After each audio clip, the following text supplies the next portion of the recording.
যে কোনো গ্রামার করতে গেলে অন্যতম একটা গুরুত্বপূর্ণ টপিকস হচ্ছে ভার্ব। ভার্ব ছাড়া ম্যাক্সিমাম গ্রামার করতে অসুবিধা হয় এবং ভার্ব সম্পর্কে একটা ভালো আইডিয়া থাকা খুবই গুরুত্বপূর্ণ। আমরা জানি ভার্ব হচ্ছে কোনো কাজ করা, যেই শব্দ দ্বারা কোনো কাজ বোঝায় সেগুলোকে বলা হয় ভার্ব। যেমন দি বয় প্লেস ফুটবল, ছেলেটি ফুটবল খেলে। এখানে প্লেস যে শব্দটা, খেলা, একটা কাজ, তো এটা হচ্ছে একটা ভার্ব। এখন কাজগুলোকে অনেক সময় অনেকভাবে বলতে হয়, যেমন বাংলা আমরা বলতে পারি যে আমি যাচ্ছি, আমি যাই। এই যে একই কথাটা, যাওয়া কথাটা আমরা যাচ্ছি বললাম, আবার যাই বললাম, খুব সহজ চেঞ্জ করলাম। তো ইংরেজিতে ভার্বকে এরকম আলাদাভাবে চেঞ্জ করতে মূল ভার্বের কিছু পরিবর্তন করতে হয়, আর সাথে সাহায্যকারী কিছু ভার্বের দরকার হয়। তেমন একটা সাহায্য ভার্ব হচ্ছে, এই সাহায্যকারী ভার্বগুলোকে বলা হয় অক্সিলারি ভার্ব বা হেল্পিং ভার্ব। এখন হেল্পিং ভার্ব অনেক ধরনের আছে। তো যেটা সম্পর্কে আমরা জানবো সেটা হচ্ছে to be verb. To be verb হচ্ছে এক ধরনের helping verb. To be verb বলা হয় কোন ভার্বগুলোকে?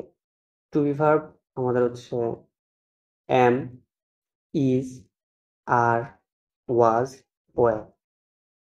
এই পাঁচটি ভার্বকে বলা হয় টু বি ভার্ব। এখন কথা হলো যে এই পাঁচটা তো টু বি ভার্ব, বাট সমস্যা হচ্ছে যে এই পাঁচটা টু বি ভার্ব কখন কোনটা বসাবো? আন্দাজে পাঁচটা দিয়ে দিব? না, পাঁচটা আন্দাজে দিলে তো আর হবে না। আমাদের দেখতে হবে যে সাবজেক্ট কি আছে, সাবজেক্ট উপর ডিপেন্ড করে হচ্ছে আমরা বসাবো কোনটা এম, কখন ইজ, কখন আর, কখন ওয়াজ, কখন ওয়ার। আচ্ছা, ফার্স্ট আসি এম। এম শুধুমাত্র বসে হচ্ছে আই এর পরে। এম শুধুমাত্র বসে আই এর পরে। আই ছাড়া আর কারো পরে এম বসে না।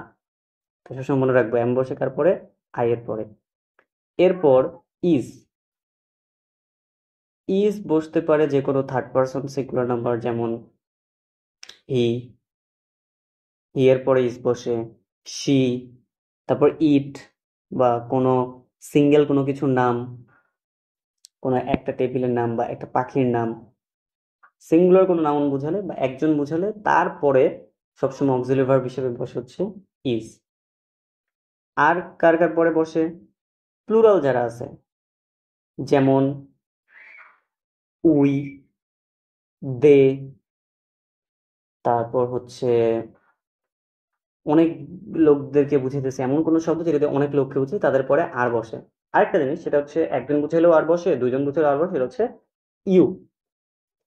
তাহলে এইভাবে অ্যামিজার বসে। এখন কথা হচ্ছে আরেকটা জিনিস, সেটা হচ্ছে অ্যামিজার প্রেজেন্ট টেন্সে বসে, মানে আমি বর্তমান কাল বুঝাবো, এই টাইপের ক্ষেত্রে আমাদের বসছে অ্যামিজারের যে কোনো একটা।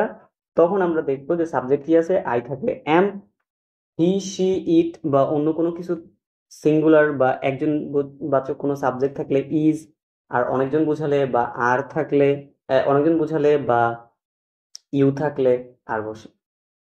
এবার এই টু বি ভার্বগুলোর মধ্যে অতীতের বা পাস্টের কাজগুলো বা সেন্টেন্সগুলো, পাস্ট টেন্সের সেন্টেন্সগুলো বোঝাতে আমাদের বসে ওয়াজ অথবা ওয়্যার। ওয়াজ কখন বসে? হি, শি, ইট, তারপর হচ্ছে যে কোনো সিঙ্গুলার সাবজেক্ট।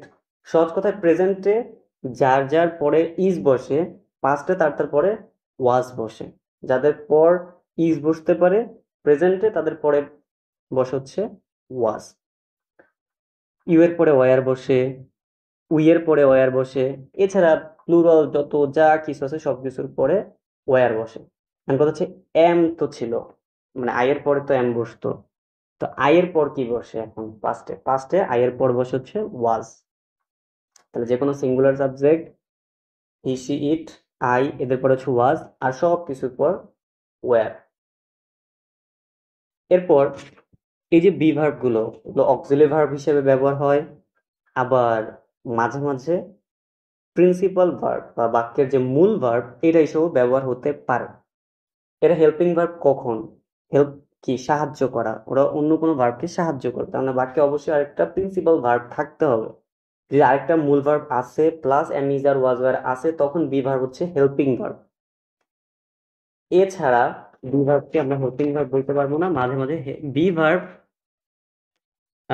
প্রিন্সিপাল ভার্ব হিসেবেও ব্যবহার হতে পারে। হি ওয়াজ রিডিং এ বুক, এই যে বাক্যটা রিড অলরেডি একটা ভার্ব, তার আগে ওয়াজ আছে। তো মেইন ভার্ব ছাড়া বি ভার্ব বসছে, তাহলে এইখানে বি ভার্বটা হচ্ছে আমাদের অক্সিলিয়ারি ভার্ব। যেমন হি ইজ এ ডক্টর, সে একজন ডাক্তার। তো এই বাক্যে ইজ ছাড়া, ইজ বি ভার্বটা ছাড়া আর কোনো কিন্তু ভার্ব নাই, কোনো কাজ বুঝে না। ডাক্তার একটা পেশার নাম, এটা কোনো কাজ না। হি সে এটা একটা সাবজেক্ট, একজন ব্যক্তিকে বোঝাচ্ছে, কিন্তু তার কোনো কাজকে বোঝাচ্ছে না।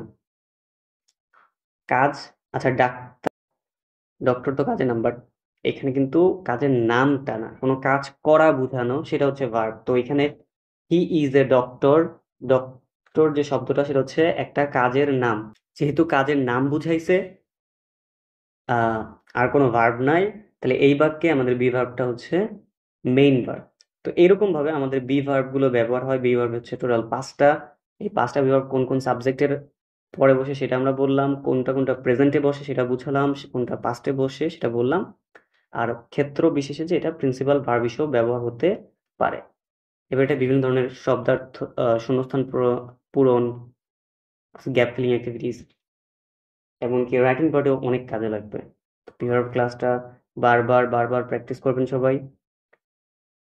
তাছাড়াও অনেক অনেক এক্সাম্পলের সাথে সাথে এগুলো প্র্যাকটিস করতে হবে। এক্সাম্পলের যদি আলাদা কোনো ক্লাস দরকার হয় কমেন্ট করে জানাবেন, ইনশাল্লাহ দেওয়া হবে। Subscribe to my channel.